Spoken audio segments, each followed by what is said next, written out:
वहीं भारत चीन सीमा पर तनातनी लगातार जारी है। भारत भी पूरी तैयारी के साथ खड़ा है। वहीं इस मामले को लेकर के आरजेडी नेता मनोज झा ने कहा कि देश के कई सवाल हैं, लेकिन साथ ही उन्होंने रक्षा मंत्री राजनाथ सिंह को लेकर और अन्य मुद्दों पर बोलते हुए क्या कुछ कहा, आपको सुनाते हैं।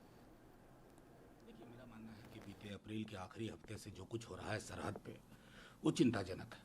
और ये तो कोई मुगालते में ना रहे, पूरा देश खड़ा है सरहद पे जो हमारे जवान विपरीत परिस्थितियों में। लेकिन देश के सवाल हैं डिप्लोमेटिक कॉरिडोर से, उन आलीशान कमरों से जहां से डिप्लोमेसी तय होती है। मैं तो शुक्रिया अदा करूंगा माननीय राजनाथ सिंह जी का।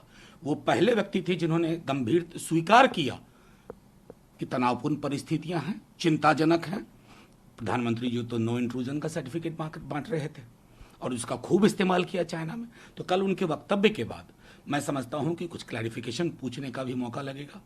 बहुत सारे सवाल हैं, देश हित के सवाल हैं, देश की सुरक्षा से जुड़े सवाल हैं और जाहिर है ये राजनीति से पड़े हैं। देखिए, मैंने कहा ना बार बार कि सेना से तो कभी कोई दिक्कत ही नहीं रही।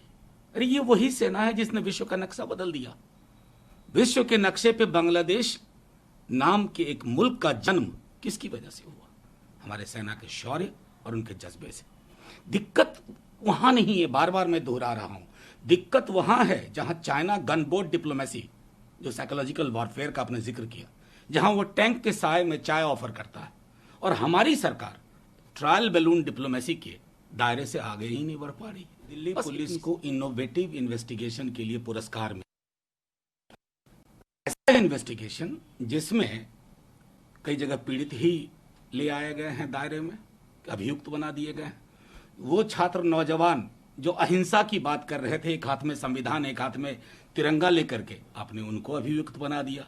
एकेडमिशियंस को अभियुक्त बना दिया जिन्होंने पूरी जिंदगी गांधीवादी दर्शन की बात की।